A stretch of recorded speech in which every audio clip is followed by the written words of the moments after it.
Fear and desperation that gripped us as we dashed through the streets of Saigon towards a C-10 that would take us out of the country. Now, other than my memories of that morning, stories about our escape and the country we left behind were never told. They were only imagined. See, in my family, things are just known as if infused from the silence. You may find this hard to believe, but I actually did not grow up in a passionate, super patriotic South Vietnamese family in which the politics of the war, South Vietnam, and anti-communism was drilled into me at a very age. And I forgot to say, I'm speaking about my uncle. This is my uncle, General Hồ Ngọc Cẩn.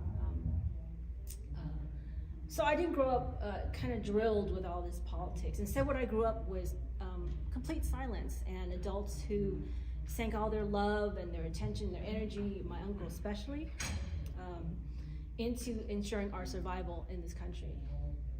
One of the hardest things about silence is that it's so quiet that you think that it's quiet for everyone, and you don't really know what's going on. The second hardest thing is you feel this duty to kind of nurture and maintain it, even though at this point I don't really know why I'm doing it. So my talk today is supposed to be about my uncle, but really only he can tell his story. That's why oral history projects are so critical, because our elders are the best source for their own story. But the unfortunate truth is that many of our elders use silence, or were forced to use silence, in order to survive. And this silence, many of us have inherited it, and when we inherit it, over time it's become an instrument of our own erasure, disconnecting us from our history, our heritage, and even from each other. So when my uncle left us, he took with him his stories, his wealth of knowledge, his unique perspective about South Vietnam. So what we're going to try to do today on this panel is figure out how do we bridge the distance between that silence. How do we do that so that we can discover our own stories and amplify our own history, so that we can gather a more collective, more complete history with all of its nuances, so that we can know each other better. And in particular for this panel, a storyteller, a writer, an academic, how do we, as the descendants of these great men, preserve their legacy? So since I'm a storyteller, I'm gonna begin with my own story about my uncle, my own personal story, because that I can do. So one of my most treasured memories of my uncle was of a visit that he paid to us in California when I was about 9 or 10 years old. He came like once every year, and as the oldest refugee cousin on the West Coast, my job was to take him on a tour of Little Saigon, an area that I knew really well because I was, my parents set up the first shop in the area. So while we were on this tour, I knew who he was, but it was a kind of knowing that was really non-judgmental and without any real understanding of the war. To me, he was just not unlike any of my other uncles. He was serious, and yet at the same time, he was goofy. He sat around telling stories and jokes. Like any other uncle, he wanted to be the life of the party. So one of the first things I did when I walked into the restaurant was look at the menu. And on the menu, it was a Franco-Vietnamese restaurant. One of our first stops was a Franco-Vietnamese restaurant. It was a very special place I only got to go to on the most special of occasions, and it was one of them. So one of the first things I did was look at the menu. And on the menu there was Chateaubriand, filet mignon, chocolate croissants, and Café du Monde. And, but there was one item that I just kind of brushed over, and that was escargot. I couldn't understand why, for the life of me, anyone would walk into a fancy French restaurant and order escargots. So I was just about to order the poulet rôti and the chocolate eclair, when just over the top of the menu, I see these big bug eyes. It's my uncle, laughing at me. He taps the menu right where it says escargot, and he says, "Get it," he encourages me. And I was like, ew, no, what? Snails. And he says, "Try it." And he just smiles and he shrugs. And there's something in the glint in his eyes and his goofy smile and his calm, supportive manner gives me the confidence to take the leap. So I ordered the escargot. And when they come out, there's this prolonged moment of silence where he's just staring at me, and his eyes are wide, and his smile is big, and his mouth is hanging open. He's waiting for me to taste it, right? So let me just pause and say that at 9 or 10 years old, this was the first time anybody had ever taken the time to revel in my discovery. I was a Vietnamese kid, the eldest daughter, and my job was to be a good helper. When I wasn't helping, my job was to slip back into the wallpaper and just stay there. So be good, be obedient, be quiet, but to have thoughts and opinions, to be an individual, that wasn't really a part of the job description. And to make matters worse for me, things were kind of rough. You know, this was the post-Vietnam War era. I was getting beaten up every day at school. Kids were calling me names. Americans were throwing rocks at me. Bullets were shot through the front windows of my home and our family shop.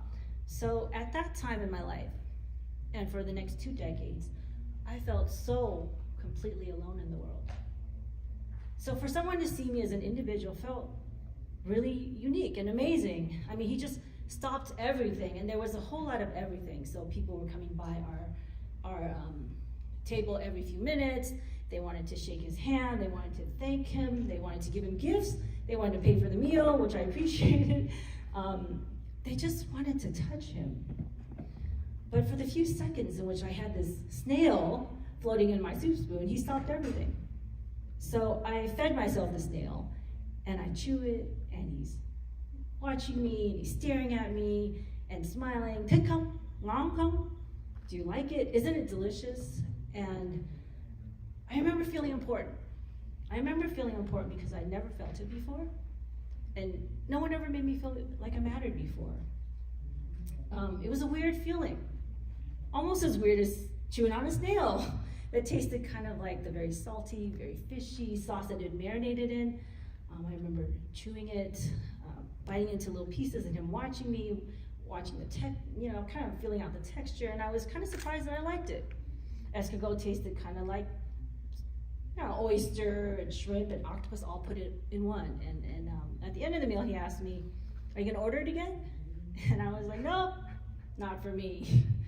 So although the world has a very different memory of my uncle, this is one of many memories, one of many beautiful memories I have with my uncle. And he was one of the few adults in my childhood who I felt talked to me, not at me, and who really, really saw me. But I don't think that my experience is unique to me. If you ask people who knew him, they'll tell you what a caring, brave, hardworking, passionate man my uncle was. But how are we to know this if our history can only be gleaned from the gaps left in silence? So this is the first time I've ever talked about this. It's actually the first time I've ever said that this is my uncle in public, and it's been a truly terrifying experience. This whole conference actually has been kind of terrifying. So it's not that I'm nervous. I speak in public all the time. It's that I'm terrified, and that's a very different thing. I've been told not to ever say this. I've been told to be silent. I've been told not to ever, claim my uncle. Silence has power. So I don't mean silence is powerful or in silence there's power. I mean silence has power over us, over me, over you, over our history, over who gets to tell our history, how it's told, and what elements of it are told, and what elements of it are left behind. Okay, so silence has always been a part of my identity. As a child, I had to learn to be silent in the same way that I had to learn to be quiet. It was literally beaten into me every day. And part of this is because we're new to this country that was very welcoming, but at the same time, it was very hostile. So to the outside world, we had to kind of present this veil of silence in order to survive. For my uncle, silence was a necessity because America and the world had clearly shown him and us that it neither really truly understood what the Vietnam War was about, nor did it want to. So this was a departure from the uncle that I knew, who was the actual life of the party. And I think there's at least one other person here who knows him. He was the guy who was always at the front of the table roasting everyone. He's the one who had you rolling on the ground laughing so hard. He's the one who was up late until the wee hours of the morning having conversations with people. Okay, so Saigon execution. I'm going to talk about Saigon execution because I know you want me to talk about it. That's why you're here. You're expecting it. You're going to walk out here. You're going to say she came all the way out here to Texas and she went on and on about snails. So I'm gonna try to give my best for two minutes. So Saigon execution was also a part of my identity even before I knew who I was. I don't remember how I found out about it or when I first saw it. It just feels as if I was born with it embedded in my bones. Every single April, every single year when I was growing up, they would play it over and over again on the television. And you'd watch it, you watch the footage, you watch the image. And every time I saw it on the screen, I felt like I was seeing myself, like my family. And maybe from 1968 to 1975 to the external world on a global scale, it became representative of all of us, the South Vietnamese people. Today, Saigon execution is not just a symbol about the Vietnam War. It's kind of sprouted wings. It's become an American iconoclastic, if not international symbol. Incidentally, by the way, something interesting that I learned from Andrew Lam's father, actually, the footage for Saigon execution was altered. So it wasn't enough that Americans in the whole world over got to see their first televised execution. And since I'm on that point, I'd like to add, by the way, that the Western world in that era of the first televised war really loved these mangled images of our bodies. 13 years before Saigon execution, pictures of our first South Vietnamese president, Ngo Dinh Diem, with his blood and brains all over the floor, made frontline headlines. It's clear that the South Vietnamese people were pawns in a wider global conflict, and our bodies, mangled, spliced, amputated, dying, burnt, naked, was evidence of that conflict. So it wasn't enough for the network that they witnessed their first execution.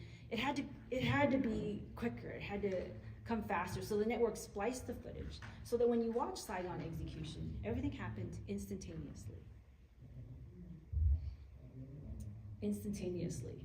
That is how quickly that image masked over everything that happened on that day. Americans didn't know how my uncle had been up since the crack of dawn, running from siege to siege, saving lives, preventing deaths, trying to manage an invasion before it became a massacre. And although he was able to do that for Saigon, he was not able to do that for his hometown, my hometown of Hue. He couldn't be in two places at one time. So after the Tet Offensive, after Saigon, Tet Mo Thang, my uncle returned to Hue, to the city where he'd been raised, to the city where my grandmother, his mother, had a home, and he returned to over 3,000 people murdered, many of them buried alive in mass graves. Among these were people he'd gone to school with, people he'd studied with, people he'd served in the military with, people he shared meals with, people he prayed with. And for these people, he spent time building over 700 homes for the displaced. My mother's family, my maternal family, is in Hue. I'm from Hue. And my maternal family was taken hostage during the Tet Offensive.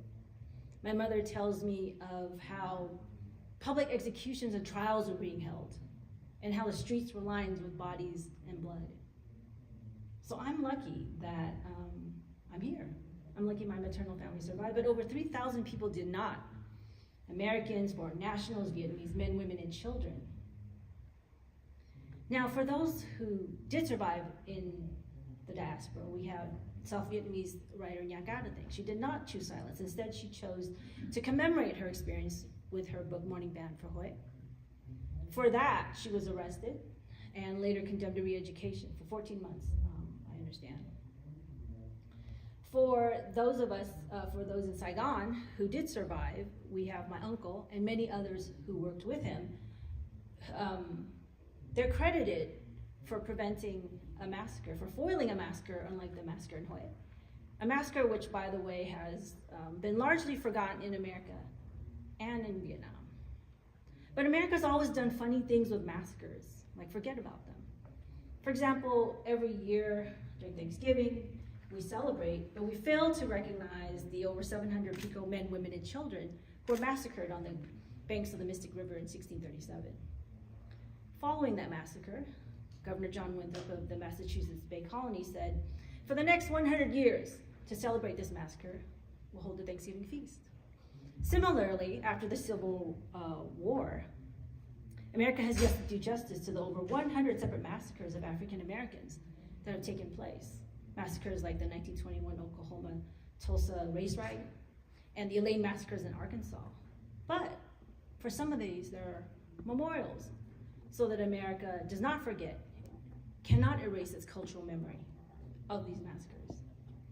I can only wish for the same for Hawaii. But the theme of this conference is 1975, so I'm going to go back to 1975. So in May of 1975, anybody with any affiliation with the former government, South Vietnamese government, artists, writers, journalists, with Americans, they were forced to undergo re-education. So they were given in re-education pen and paper, or pencil and paper, and asked to self-reflect. So pages and pages they had to write about all their affiliations, their history from birth onward, 3 generations I understand. And they had to do it multiple times. So silence wasn't really an option for them. And for those on the outside, silence or the alternative, telling on their friends, family, and neighbors became their mode of survival. So our history is caught in this really destructive cycle where, for those of us in America, we had to be quiet to survive, while those of us in Vietnam, who were forced to reveal themselves, were silenced, sent to re-education camps where many of them died. We lost an entire generation, decades, their story lost behind barbed wire. So back here in America, in 1978, while desperate Vietnamese were fleeing the country, anti-immigration sentiment fueled stricter scrutiny on immigration. Politicians called for the deportation of South Vietnamese people suspected of war crimes. So who was on the top of that list? My uncle was on the top of that list.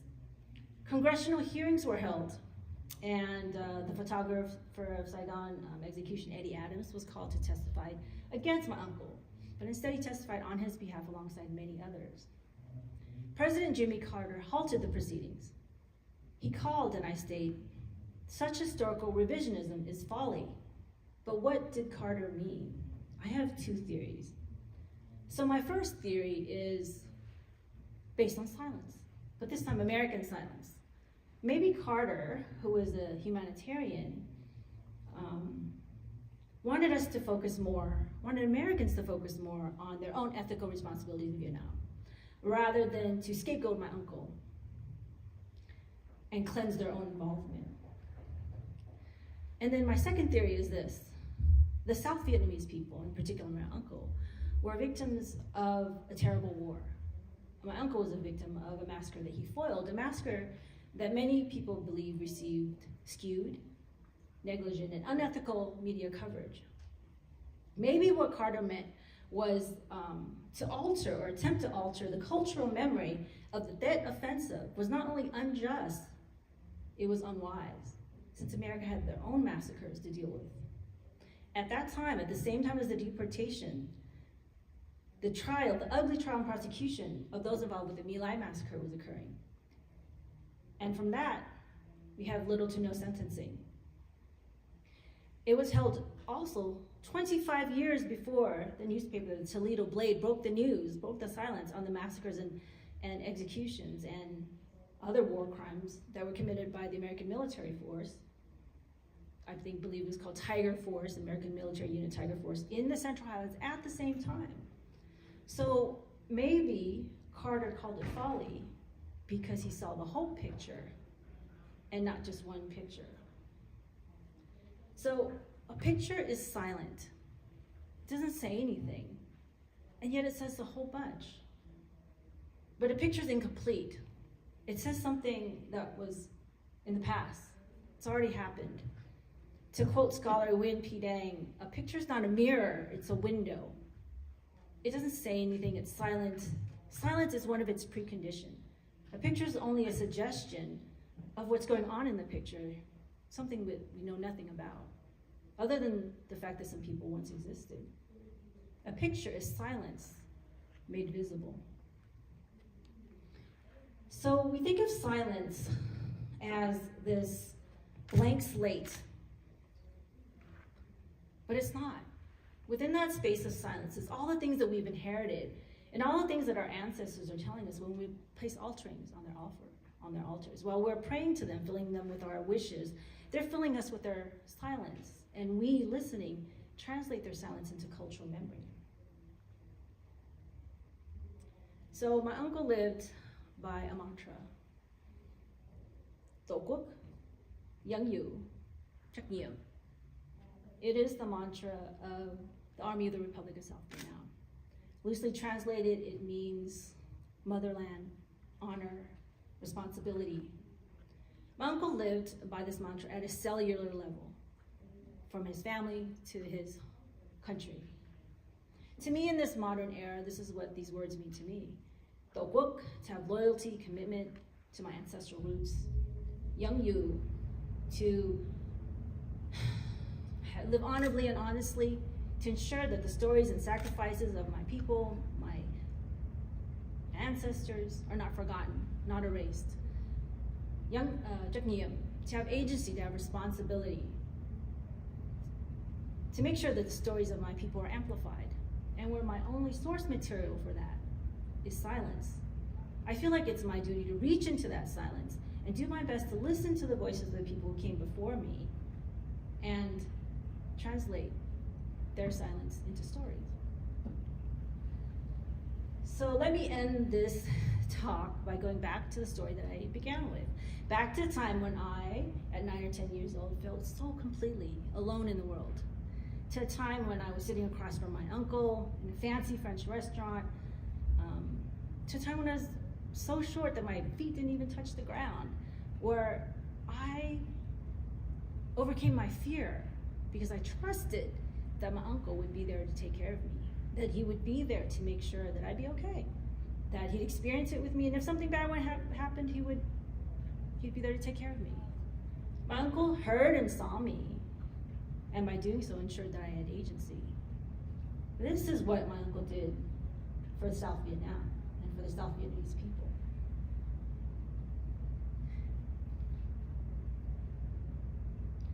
How do we do the same for ourselves? How do we ensure that we create the space so that people can feel brave enough to overcome their silences, some of which they've inherited? And with that silence comes fear, to tell their stories, to amplify the cultural memory of the South Vietnamese people. How do we create that space and make sure that people are brave enough, like my uncle was his whole life? He stood and faced the repercussions of South Vietnam, the weight of South Vietnam, the weight of the South Vietnamese people, and the weight of the Tet Offensive, and all of the ghosts of that era. And he did it with grace, intelligence, and an innate strength that I witnessed not once, but on many occasions, but I would guess that many of you, most of you, know nothing about. You've been deprived of it because of silence. Thank you, that's my talk.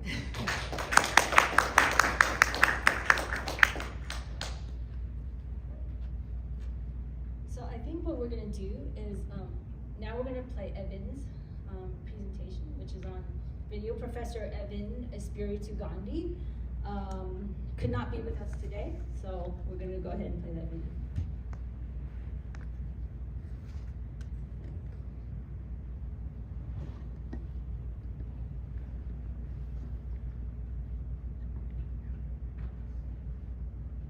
Greetings everyone, my name is Evyn Espiritu Gandhi and I'm an Associate Professor of Asian American Studies at UCLA. Today I'll be talking about my own. Can you pull off your presentation?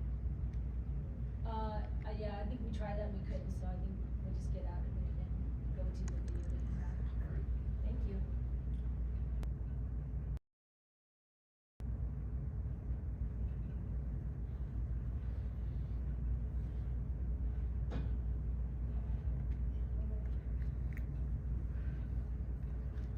Greetings everyone, my name is Evyn Espiritu Gandhi and I'm an Associate Professor of Asian American Studies at UCLA. Today, I'll be talking about my own high, my grand uncle, Đại tá or Colonel Hồ Ngọc Cẩn. Many thanks to Zora for organizing this panel and to Andrew for joining the conversation. I sincerely apologize for not being able to attend in person, but I hope my comments today can provide generative points of connection with my panelists. If you'd like to reach me directly, please don't hesitate to email me at elegandhi@ucla.edu. So I'd like to start with the question, what does it mean to remember someone whom you've never met? For the post-war generation, what are, to quote scholar Evyn, quote, alternative ways of knowing, sensing, and imagining the refugee afterlives of war, unquote. Because my Omhai died in Vietnam, he never got to be a refugee. Or rather, he refused a trajectory of escape and refuge, choosing instead to give his life for an anti-communist, democratic Vietnam. Born in the refugee diaspora after the end of the war, I never got to meet my Omhai in person. And yet he shaped my family's memories and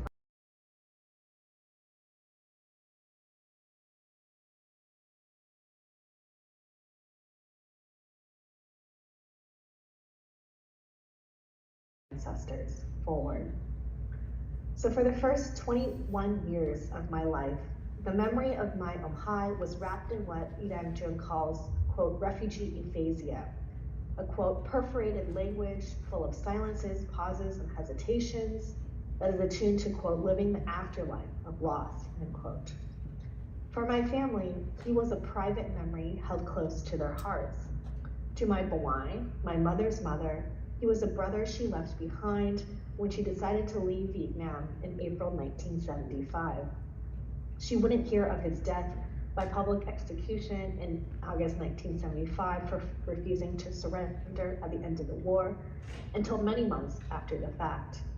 To my mother, Dr. Espiritu, he was a beloved uncle and godfather from whom she was separated too soon. Around the time that I was first learning about his story in college, she was also researching his afterlife in the diaspora, the way he was venerated on street signs and online memorials by his South Vietnamese comrades in arms. Yet, even in his death, or perhaps because of it, he facilitated intergenerational dialogue. As a ghost, he impressed upon how I came to know about South Vietnam, about the war. When I was a junior in college, I created a film based on extended oral histories with my Bawai, a woman who helped raise me, but whom I realized I knew nothing about her life in Vietnam before and during the war. In one interview, she mentioned her oldest brother in passing, that he had served in the Army of the Republic of Vietnam, or ARVN, that he was famous, and that I could find videos of him online. So curious, I typed his name into Google, and I was struck by how many results, both in Vietnamese and English, appeared. I clicked on a YouTube video and found myself face to face with this ghost, a celebrated hero whom I had never heard about until that moment. So this encounter led to another project that I'm going to share with you today. Wanting to know more about my Omhai, I interviewed his siblings and their memories of him, not only as a military martyr, but also as an older brother. This project resulted in an undergraduate history thesis, later an academic article, and then this short film, Who was Colonel Hồ Ngọc Cẩn, that I'd like to share with you today.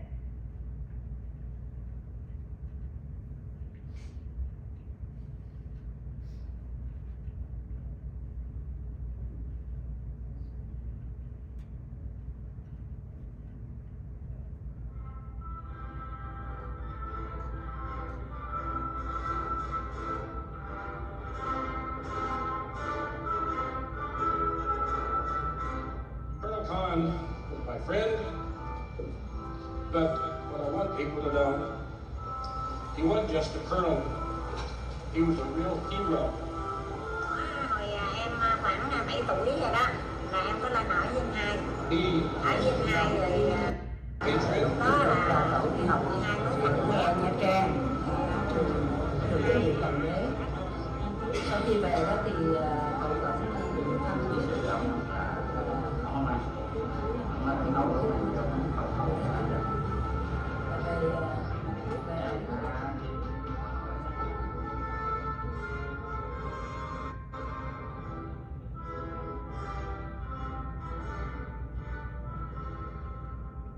War displaces people. Refugees flee from their homelands to escape death and violence. But war displaces memory as well. War is a gaping wound in the psyche's conceptualization of the past. Some seek to heal this wound, to fill this hole. Others leave the wound alone. They bury it in silence and hope it fades away. This is a ghost story, a story about Colonel Hồ Ngọc Cẩn, about a man publicly executed. At the center is absence. This is a story of what surrounds the absence, of how I found Colonel Hồ Ngọc Cẩn, of how he started as a displaced family memory wrapped in silence, of how I stumbled upon online videos and blogs venerating him in a moment of excess, of how I then pieced together the fragmented narratives to reconstruct a multifaceted portrait, a portrait that reflects the struggles for control over the past. Thì lúc đó mới nghĩ anh hai là một người anh hùng, nhưng mà dù đứng trên một cái lập trường giữa tự do và cộng sản ví dụ đi, thì người nào phải sống cho cái bổn phận, cái quê hương của người đó, cái tư tưởng của cái người đó. Bởi vì người ta nói hồi xưa tại sao mà phong thành, con ca chắc biết chuyện phong thành không? Có nghĩa là giữa hai bên đánh với nhau, nhưng mà người nào trung thì người đó được phong thành. Thì cậu hai nghĩ rằng nếu mà cậu hai chết vậy thì cậu hai cũng được trung thành, là tâm là cậu hai đã làm tròn được cái bổn phận và trách nhiệm đối với một cái đất nước của mà cậu hai đang tồn tại.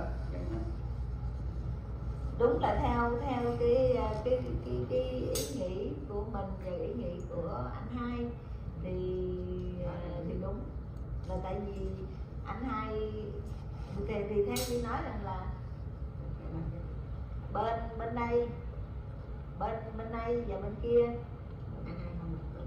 là bây giờ anh hai bên miền Nam thì anh hai phải bảo vệ cái miền Nam, anh hai không có, tại vì lúc đó là hai nội chiến mà hai bên đều đánh nhau để mà muốn thống nhất hết, thì bên nào thì cũng muốn bảo vệ cho cái bên đó, thì cho nên là anh hai không có chịu phục tùng, không có nghĩa là muốn bảo vệ thì anh hai thà chết chứ không có chịu đầu hàng. Chứ như là đối với gia đình á, đối với gia đình này thì cậu Cẩn là một người con có hiếu, rồi thương cha mẹ, thương dì, rất mực thương dì và còn nhớ ơn ông bà nữa. Thì khi mà cậu đi về Sa Đéc là lúc mới bắt đầu nhậm chức thì cậu cũng đã dành dụm được một ít tiền là lo mồ mả cho ông bà ngoại. Bây giờ hiện tại là cậu cái mồ mả đó rất là chắc chắn, và để tới bây giờ mặc dầu con cháu đã ly xa, không còn ai ở với Rạch Giá nữa hết, nhưng mà mồ mả của ông bà vẫn còn nguyên vẹn, là nhờ công đức của cậu Cẩn đã xây dựng. Chứ lúc đó chúng tôi cũng nghèo và ở xa, cho nên là cũng không, con cháu cũng không có ai làm được. Nghĩa là nói chung là anh hai thì dân thì rất là thương, nhưng mà giờ sống theo cái chế độ Cộng hòa, mà cái chế độ kia họ vô thì đương nhiên là mình phải như vậy thôi, phải như vậy thôi. Nhưng mà anh hai thì rất là anh hùng, nghĩa là khi mà lúc mà nghe nói là lúc mà ở trong tù á, là nó bỏ đói, nó không cho ăn, nhưng mà anh hai cũng không nói là kêu là mình phải đầu hàng, mà nhất định là không đầu hàng. Nghĩa là nó bảo mình phải giống như mình kêu gọi là mình đầu hàng để cho sỉ nhục mình vậy đó. Nó là cực khổ lắm ở tù, mà nghe những cái người mà ở tù chung á, sau này họ kể lại bắt anh hai làm đủ thứ hết á, là đổ cà bô rồi cái gì đó, được cho nhịn đói rồi kia nọ, mà nó bắt làm phải, nghĩa là phải mở miệng ra nói cái tiếng đầu hàng, nhưng mà anh hai nhất định là không nói. Thì khi mà sau đó ra xử bắn á, thì lúc đó anh hai cũng ốm dữ lắm, thì khi xử bắn á, thì vẫn nói một cái tiếng nói là Cộng hòa muôn năm. Lúc mà anh hai đi học tập thì khi anh hai viết một cái thư gửi về cho gia đình rất là cảm động. Nghĩa là lúc đó là chị em ai cũng biết rằng cái tình cảm anh hai đối với gia đình quá cái là nghĩa là không có diễn tả ra, nhưng mà khi mình đọc cái lá thư đó là mình không thể kèm được những cũng như nước mắt của mình vậy đó. Thành ra từ đó rồi cho tới khi ngày hai mất á, mỗi lần nghĩ đến hai là không, cứ nghĩ tới đến cái sự quan tâm lo lắng của anh hai rồi khi mà mình nhận được cái thư đó mình mới thấy cái tình cảm quá nhiều á. Thì đó là cái mình không biết cái đó là kỷ niệm hay là cái gì, nhưng mà cái đó không bao giờ quên. Không riêng cậu Tám mà cả gia đình cũng vậy, ai cũng tôn trọng anh hai, là vì anh hai là cái người lớn nhất trong gia đình. Điểm thứ hai nữa là cậu hai là khuôn khổ nề nếp về mà cái tình thương dành cho gia đình trọn vẹn, mà cái tình đối với quân đội, những người thấp hơn cậu hai thì cậu hai cũng làm tròn cái bổn phận đó. Chính vì vậy mà cậu Tám không nên nói như thế nào, cậu Tám chỉ nói rằng có rất nhiều người, rất nhiều họ đã lên trên internet và nói về cậu hai, thì đương nhiên đối với cậu Tám thì tất cả những cái gì đó cũng còn chưa bằng cậu Tám nữa. Cậu Tám vẫn nhớ cậu hai nhiều hơn họ. Tại vì bên Việt Nam thì nhà của người chị thứ ba có thờ anh hai. Cái thờ anh hai thì người chị thứ ba làm dỗ thì em út tụ lại để mà sum họp đó, rồi mới kể những cái kỷ niệm về anh hai. Người nào có cái gì mà để mà nói về anh hai thì người đó sẽ nói ra kỷ niệm. Đây là chị ba người mà để bàn thờ anh hai đó, mỗi năm đều làm đám dỗ cho anh hai. Thì khi đó thì chị ba mới là kêu các em về để mà nhớ cái ngày đó, rồi chị em mới là sum họp lại thì nhắc đến những cái chuyện kỷ niệm về anh hai hồi nhỏ rồi tới lớn như thế nào rồi kia nọ vậy đó. Thì có nghĩa là cứ mỗi năm hoặc là đều có nhớ đến, hoặc là nhiều khi gặp nhau không Tết nhất này kia nọ vậy thì cũng hay nhắc về anh hai. When Evyn decided to do that into something about him, and I'd be happy to involve on that little bit, because I sure Vietnamese people live in the United States here, they already know a lot about my brother, because every year they do memory day for him, and they make they do in the TV, Vietnamese TV, and things, the view, and they done bunch of stuff. Everybody, I feel like most of you already know, but I just want to teach on my family side, and just on I thought. This is our story, our family's story. A story of a brother, a cousin, a granduncle, a man we loved and continue to love, a man we remember, a public hero and traitor. We do not share his glory, we do not share his fame. Who has a claim to the writing of history? We voice our memories, he is archived on our hearts.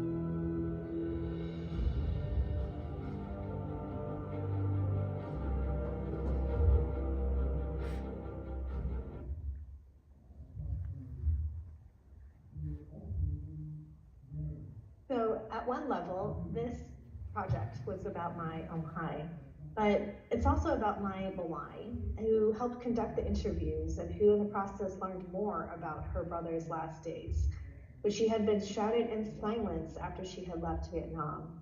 So in this way, Hai is still facilitating intergenerational dialogues between me and my Bawai, between the living left behind, a refugee survivor, and her granddaughter. Hai also shapes my research interests on South Vietnam as an Asian American Studies professor. In undergrad, when I was first learning about Hai, I also became more interested in Asian American as a political identity, and in Asian American Studies as a field of political critique.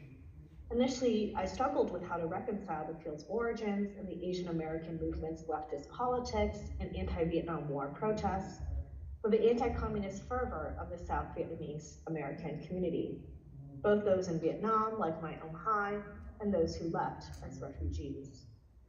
Ostensibly, Asian American activists and South Vietnamese subjects hold opposing positions, differing vision of a post-colonial Vietnam, different relationships to US empire. I was attracted to Asian American Studies Project of Liberation, but I did not want to betray the memory of my Hai, the dream that he died defending.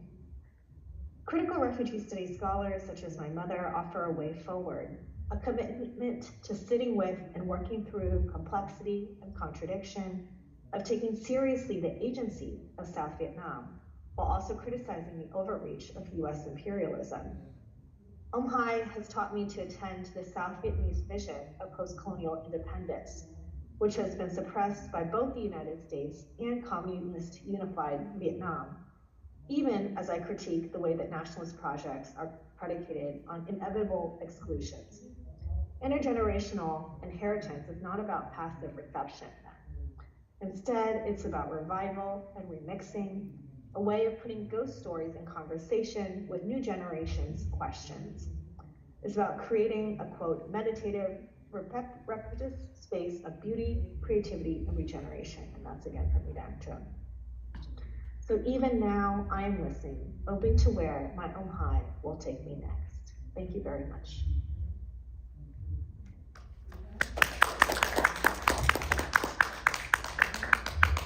And we're going to now transition back to the presentation. We're going to hear from Angela. You want to introduce yourself, Andrew? Yeah. Hello everybody. I am Angela, and I'm here to talk about my father, the General Lam Quang Thi. It's an interesting thing because if you Wikipedia my father, my name will show up as his son. And if you Wiki me, his name will show up as my father. I am not a researcher. I don't write about the Vietnam War. The bulk of my writing is about post-war literature, the effect of war on refugees, the diaspora, the experience of Vietnamese in America. But what I am going to do today is actually, because being a journalist, I managed to interview my father quite a few times, including for documentaries. And so the piece I'm going to read is actually as told to, as a form of writing that I spent about 3 months in 2013 talking to my father. And this is basically in his own idea and voice that I'm going to read for you. But first, the background of my father.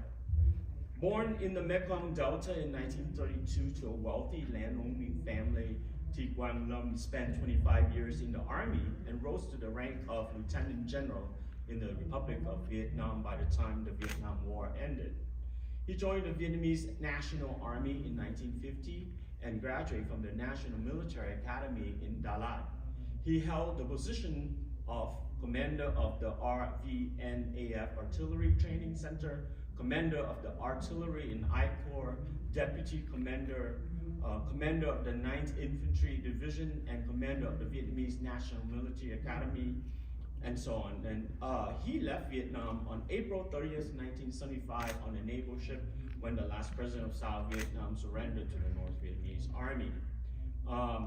During his military service, he was awarded many medals, including the Vietnamese National Order, the U.S. Legion of Merit, and the Korean Order of Chung Mu.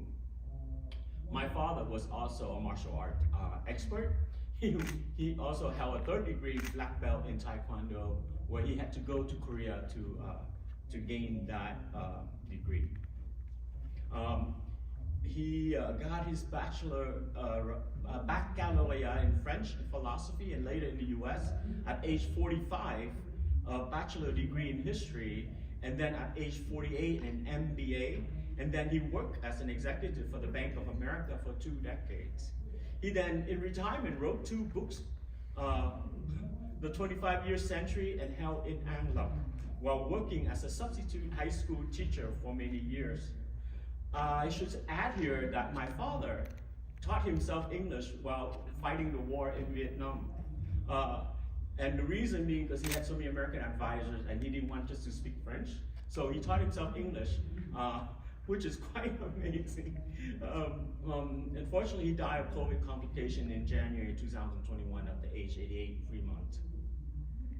All right, the piece is called Setting the Record Straight on South Vietnam, as told to Andrew Lam. For Victor Hugo, the famous poet and writer who was a great admirer of Napoleon, the 19th century had only 2 years. Ce siècle avait 2 ans. In those 2 years, peace was established in Europe and France reigned supreme. If I could borrow from the great French poet, I would say that for the great number of young men of my generation, the 20th century had only 25 years. Why? From 1950 to 1975, which covered my entire military career, I participated in the birth of the Vietnamese National Army. I grew up and participated with this army that achieved some of the greatest feats in contemporary history during the Viet Cong Tet Offensive in 1968 and during the North Vietnam's multi-division Great Offensive in 1972. My career and the careers of my comrades in arms abruptly ended in 1975 with the Army's tragic demise. In 1966, when I was 33, I was one of the youngest in the Army to become a general. At 39, I became a lieutenant general and was promoted to commander of an Army Corps task force along the demilitarized zone, the DMZ. I was 43 when the war ended. I left Vietnam when Saigon fell and joined my family who fled a few days before me. Got an MBA and became a trust officer and raised my family in the suburb of north of San Jose. Later on, I retired and taught local high school in the San Jose area. I taught French, English, math, and PE. I also hold a 3rd-degree black belt. Yeah, he used to talk about that all the time. I still practice at 76. This is when he was interviewed. Almost every day, and I go regularly to the gym and play tennis on the weekend, and in the summertime, I swim. After retirement, I was reluctant to write a book about myself. I agree with the French proverb that says, "Le moi est haïssable," meaning the me is detestable. But I changed my mind. The literature in the US regarding the Vietnam War is one-sided. Books written by American soldiers, journalists, historians, and public officials only view the war from the American perspectives, while the perspectives of South Vietnamese Army, their former ally, was often ignored, or worse, portrayed as cowardly and weak, despite the fact that more than 300,000 South Vietnamese soldiers died during the course of the war, as compared to 58,000 American soldiers.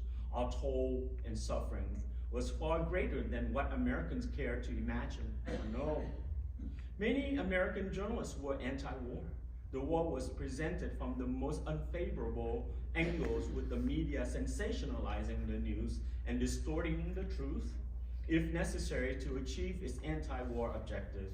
It is no secret that for one reason or another, the US media was biased and if not outright hostile to the Vietnam War. They carried that attitude toward looking at the history of the Vietnam War as well.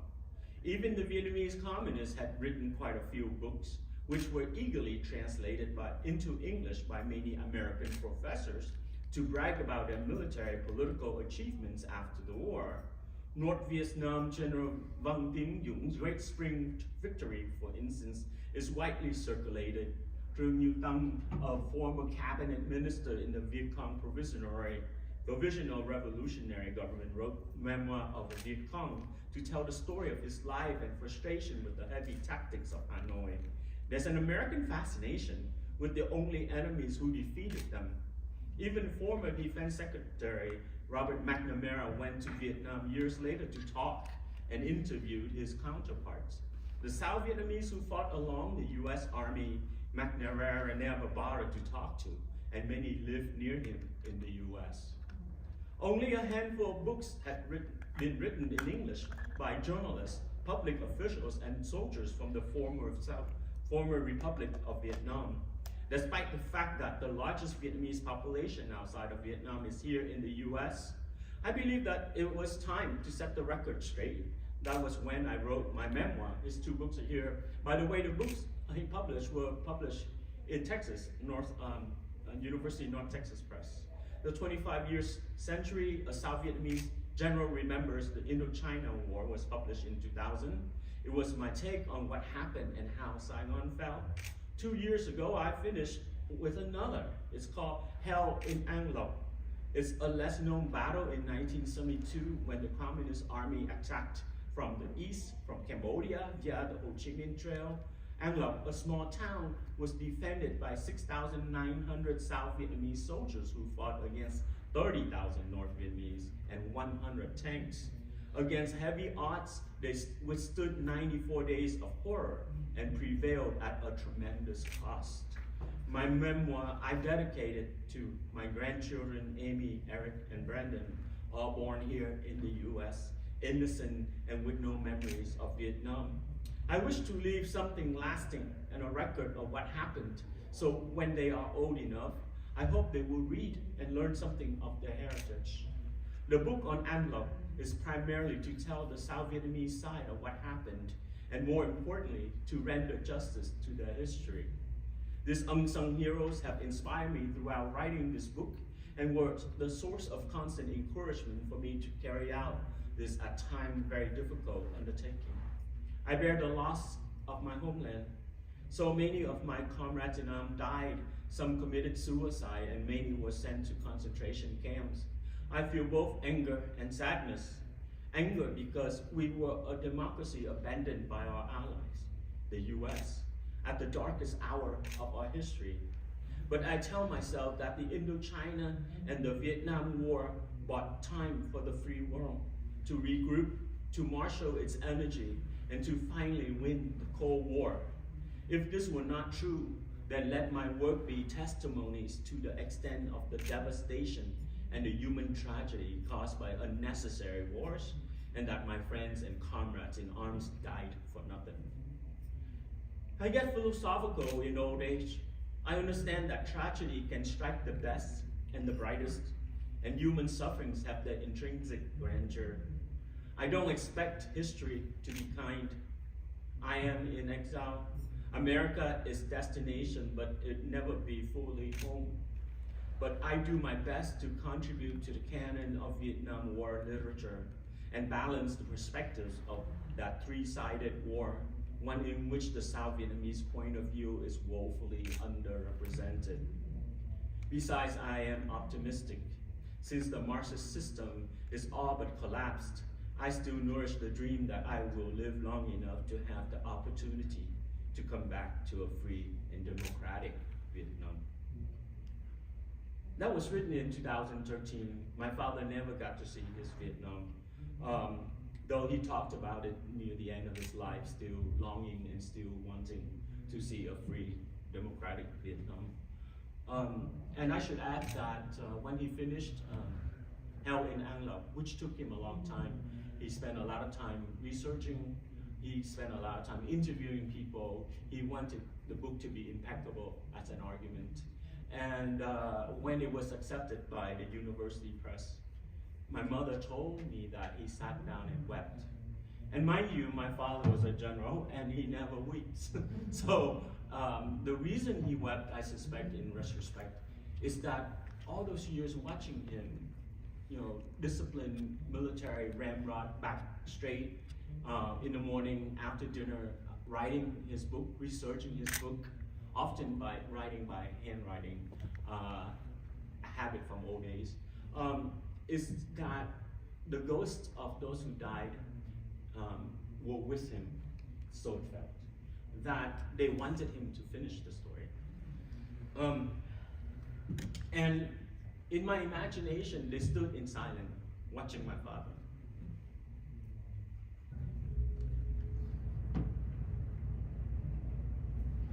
There is something powerful when you work at something and tell a story. So that when he finished, it makes sense that he would weep, because he achieved something that really is Herculean for a man who fought the Vietnam War for 25 years, who then raised his family in his 40s as an American executive for the bank, in a completely different life, and yet carried the weight of that history.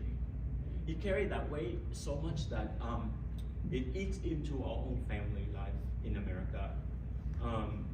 So I'm gonna read from my first book, because though his story ended and mine began, and though I am not an expert on the Vietnam War, I was an army brat. I saw much of the war as a child from the point of view of the helicopter. But I also got to America quite early, when I was 32, but 11, so 19, something. Yeah, I was 11. So then my life changed so drastically. So this is just to capture what it's like when we first came to America, and my father continued to be obsessed with Vietnam, and my life changed. Even now, I found it almost impossible to talk about the tragedy in the lives of those who emerged from the horror, seemingly unscathed. Among those who suffer far worse amidst a community formed by calamity and unspeakable losses, my family is considered very lucky. People had lost loved ones in the war, to the re-education camps, to the new economic zones, and to the Thai pirates, to thirst and starvation over high sea. We came early among the first wave. We survived as a unit intact. Many came later after years of languishing in refugee camp. So we internalized our losses instead, my family and I, and grieved alone. An otherwise seemingly smooth trajectory toward a middle-class life in America was marred by familial discontent. The old values no longer held. Bickering became our habit. Arguments erupted daily. But I, the youngest, fell silent. And my silence, I think, hurt my parents more than my brother and sister discords. At least they were interacting. They fought, but they stayed around.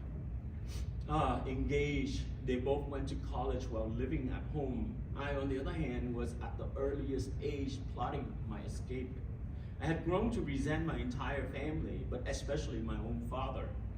His memories, his stories were powerful, repeated. They became lore, and they had begun to exert their terrible powers over him. Worse, they were beginning to snare me as well. For despite his French education and his willingness to work hard, he had no idea what my life was like outside of the house. His only way to measure anyone or anything was in relation to the war, to the past, to his position as a respected general and warrior. And this was how he held himself in America, which is to say, overtly proud, contemptuous of the world, and unless he was drinking, cold and aloof. Yet the past was dividing us, and father did not see it.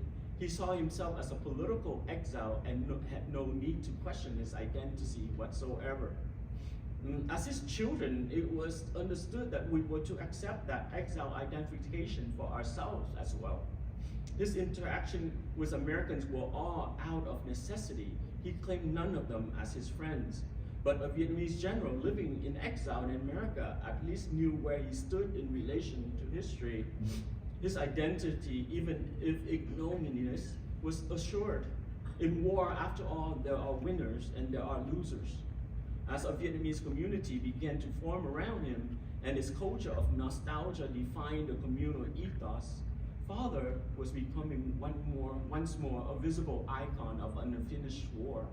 Its extraterritorial passion gave rise to a new sensibility in the little Saigons, sprouting up and down the California landscape and across the United States, and was one that dwelled on tragedy and grief. To be a fully active part of this community, members mourn, protest, and on occasion gather en masse to demand a communist-free homeland. In this society, Father was a VIP, a guest at political rallies, an engaging speaker during TED festivals, a symbol of lost heroism. I once saw him on a dais on the fairground in Santa Clara speaking with passion, his audience in rapt attention. He was spurring the collective to continue on with the good fight against their mortal enemy, the communist regime, even if only in thoughts and words. But what about his teenage son? I was growing up with two very different ideas of history, two sets of civilizations, two traditions, two languages, two sets of behaviors, and I was, for what seemed now a long, long time, floundering between them. There was Vietnam, its cast of exiles whose sorrow and losses held them in many ways beholden to the past. Theirs is a history that runs seemingly backward. Their life in America had no special meaning, no great implications. They only remember what was robbed from them, what was lost. History for Father and for the men who still wear the army uniforms at anti-communist rallies decades after the war ended has a tendency to run backward to memories of the war, to a bitter and bloody struggle whose end spelled their defeat in exile. And it holds them static to a lonely nationalism stance. They live in America, but their souls are in Vietnam.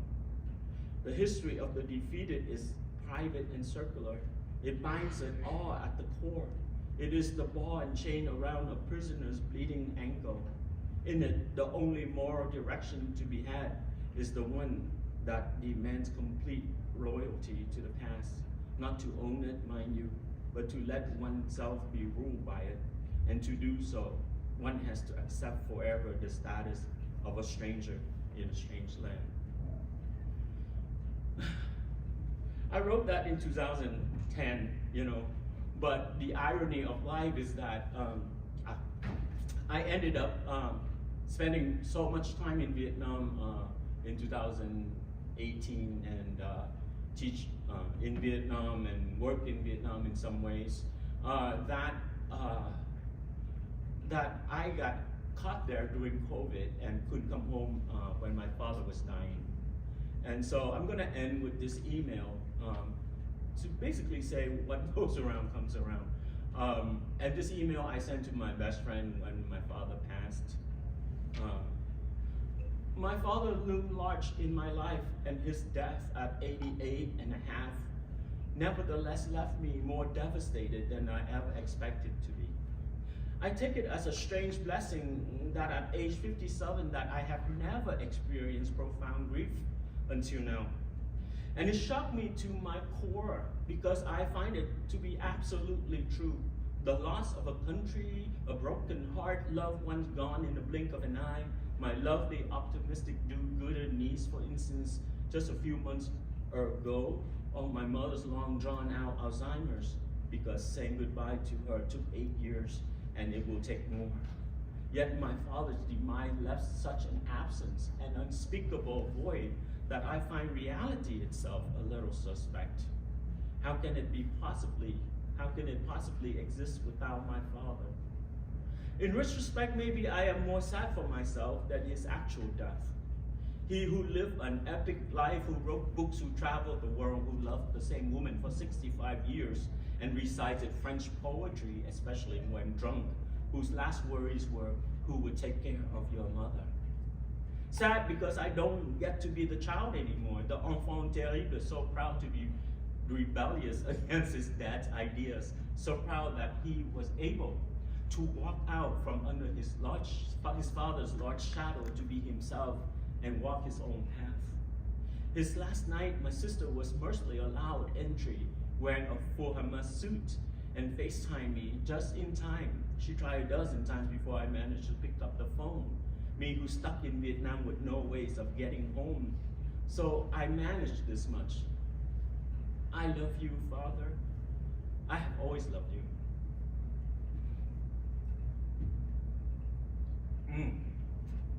Louder, she yelled. It's hard of hearing. I think the whole floor of my condo complex must have heard me when I yelled. Under heavy medications and with eyes closed. So,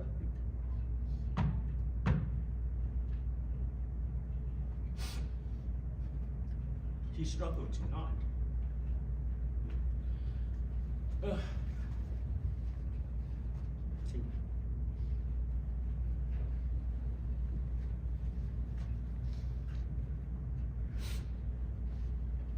I found this gesture to be such blessing of finality to things.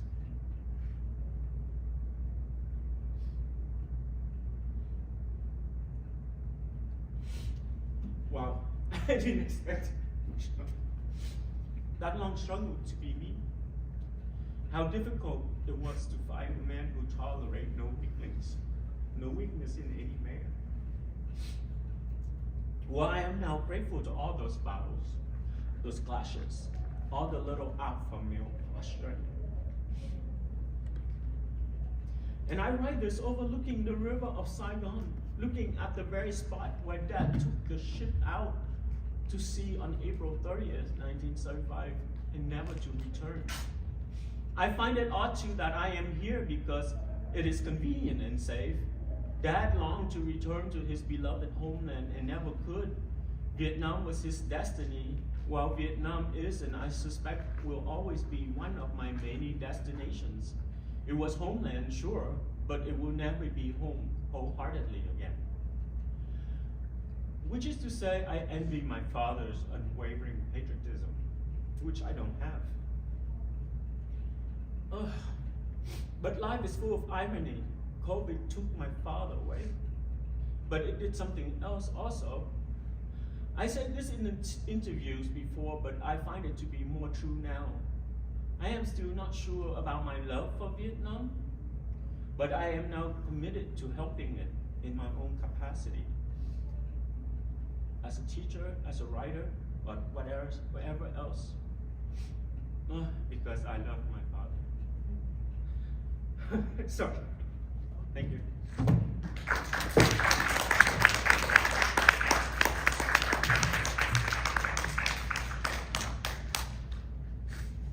Thank you.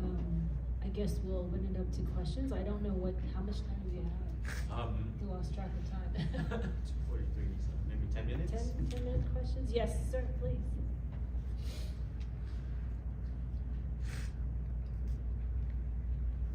Thank you, Zora, Andrew, and How about closer to the my question for Andrew. First, congratulations for the third book just coming out. Thank you. And you've been back in Vietnam and stayed there, like you said, for some maybe a little bit long time. But my question is, with your published, like the first book, the perfume, is anyone approaching for translating to Vietnamese for the audience in Vietnam, or will it be censored? That's my question. Yeah, so the translation problem in Vietnam is manifold. There is a great interest of Vietnamese American writing, Vietnamese American literature, and Vietnamese American in general. I give a lecture on Vietnamese diaspora in America to an audience in Vietnam, and scholars there came up to tell me that they don't have any statistics, they don't have any study, but they love to know more. There is just an incredible gap. The same thing with not just my books, but a lot of Vietnamese American books, Viet Nguyen for sure, you know, Ocean Vuong and so on. But translators can translate, but they have to go through sort of this, you know, censorship, and the censorship tend to be no and not yes. So very few pieces actually get published in Vietnam because of that. While there is a hunger for from Vietnamese to read Vietnamese American literature, there is still this barrier that is really hard to cross. Like Viet Nguyen's The Sympathizer is not published, even though it's already translated, for instance. So my books are not translated either.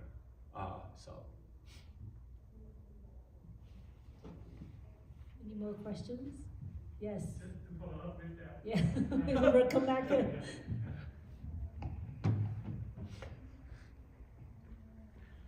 I think the Sympathizer was not published in Vietnam in Vietnamese, but the Refugees, the other book by Nguyễn Thành Việt, they took out the whole chapter in Vietnamese, the war year, and that's how they know.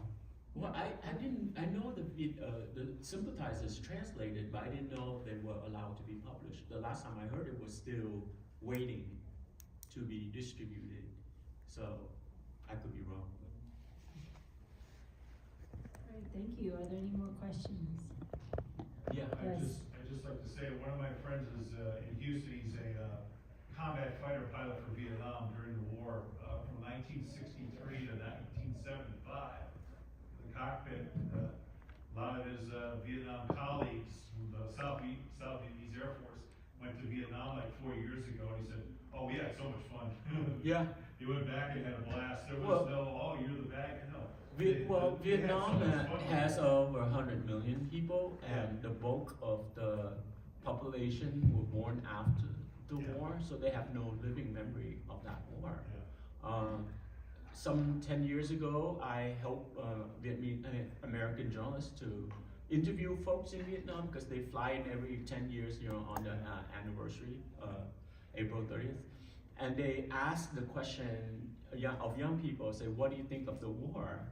And usually the answer is, which one? Because for them, it's all history. And so Vietnam has had like 4 or 5 in the last 100 years. Whereas the American, we've been self-centered about the only war. We tend to think that this is the only war that matters. But it's not true, because the Vietnamese, they occupied Cambodia for another 10 years.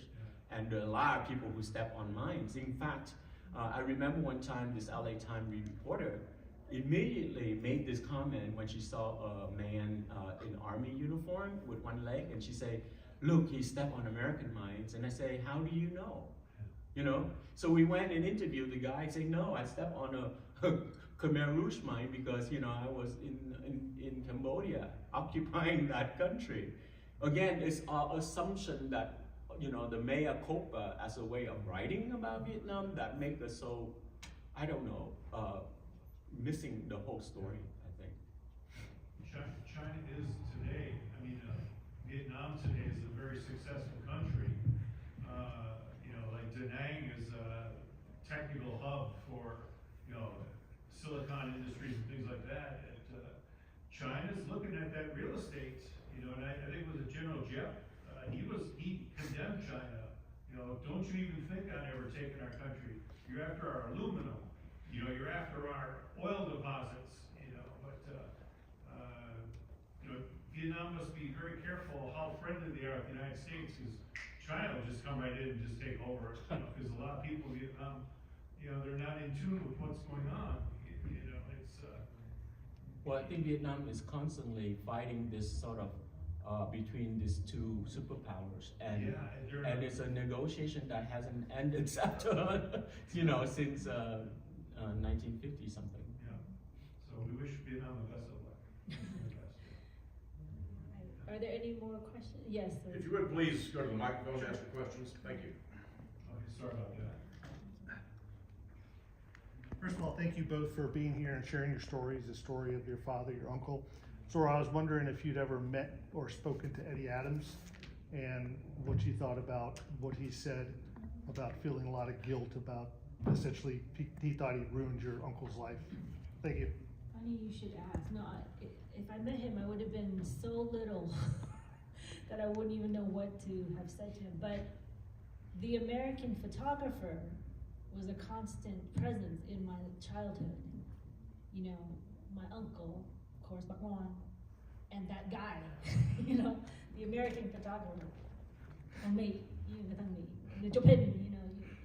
so although I've never met Eddie, I feel like him and my uncle are twins in my mind, caught in this relationship that revolves around something, you know, that I don't understand, but it's there. And it's just always been kind of whispering in the back of my mind. So I've never met him, but I've always, in the more recent years, thought of him more often. And as a matter of fact, I actually am making a movie right now, a documentary, and you'll see flyers kind of going around, and the movie is about Eddie Adams and his remorse, and where that led him afterwards, you know, and how Eddie Adams actually ultimately, so in the front here, yes, take that. In the front here are free stories. I have some free stories and stickers. I'm usually at literary events, so my stuff looks a little corny, but it's up here if you want it. And then Andrew has his book, so we'll be here to sell and sign books. But so I think Eddie's remorse actually led him to try to build a really much stronger relationship with my uncle, get to know him better. I've watched countless videos, interviews with Eddie, in which, so after Saigon execution, Eddie followed my uncle to Hawaii and wanted to do like because when Eddie took that picture, the AP was like, we want to know more. Who is this guy? Get the story behind him. And so Eddie went to, he just kind of kept wanting to see my uncle. My uncle was putting him off until the very end. And so ultimately he and my uncle formed, I guess, a strong acquaintance. I don't know if my uncle would consider him a friend. I don't know. I'd have to ask my cousin to see if that was really the case. But I know that Eddie respected him a great deal. And for whatever reason, in my mind, I just have an affinity towards Eddie Adams.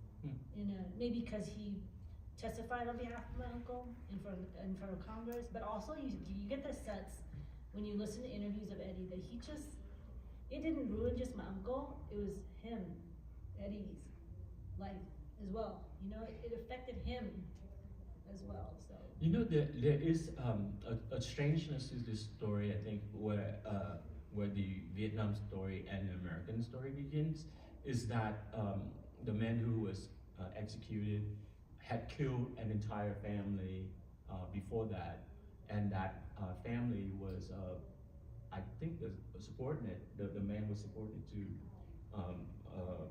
the general line. But one of the kids survived because the maid pushed him over the fence before this man massacred the family. And that kid is now the first Vietnamese American general in America. He's an admiral. He was Admiral, yeah. He was here last year. So it's really extraordinary story that, you know, it shoots in very different direction. You know what I mean? yeah, actually, Naja Lockwood has put together a short, I believe it's only 20 minutes, where she has, I haven't watched it yet. I'm gonna go see it with my cousin in May, but I believe that it kind of captures the story of these three entities, the children of them. So my cousin, of course, and then the Admiral, and then possibly some more. So I don't know, I haven't seen it yet, but to your question, I do think that Eddie's life was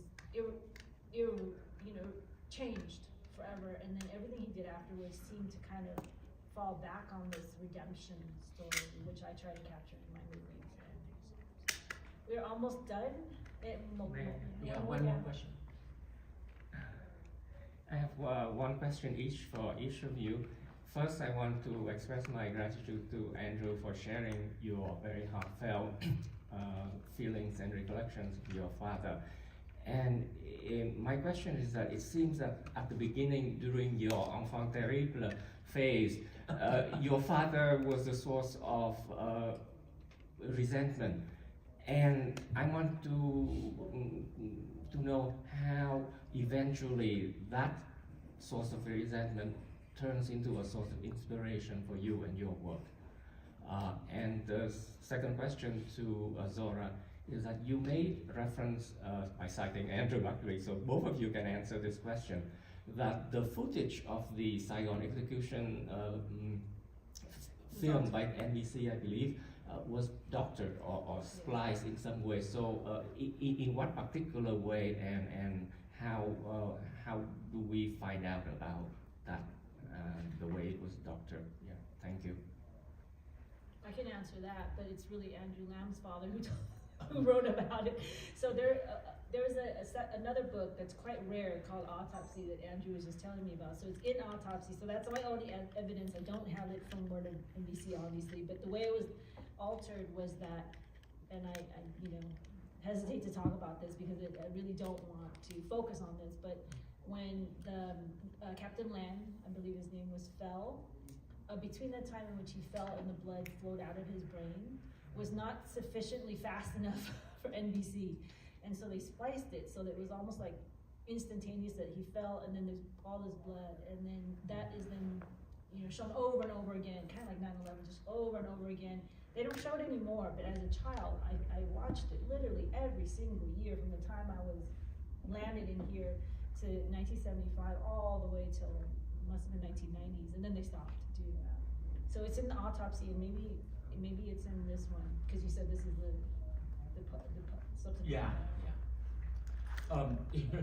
How did I walk out from his shadow?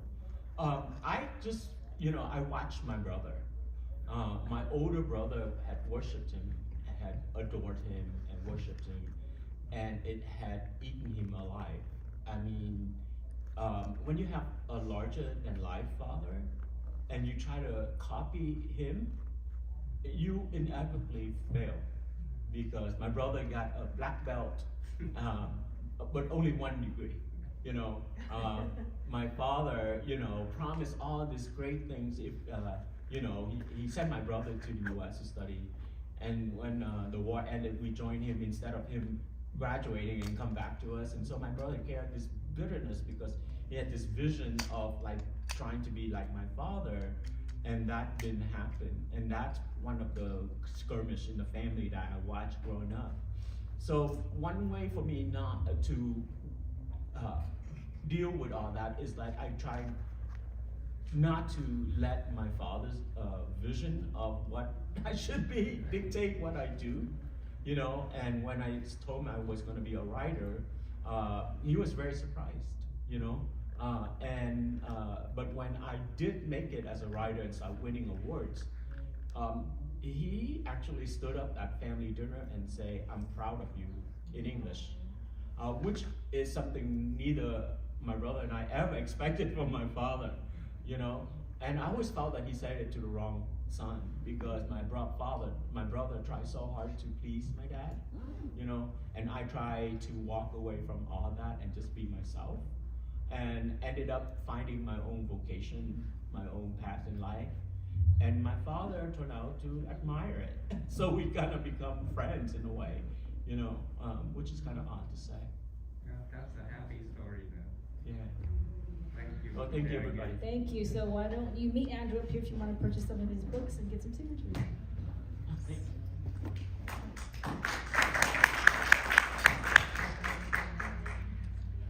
We're not selling those. Those are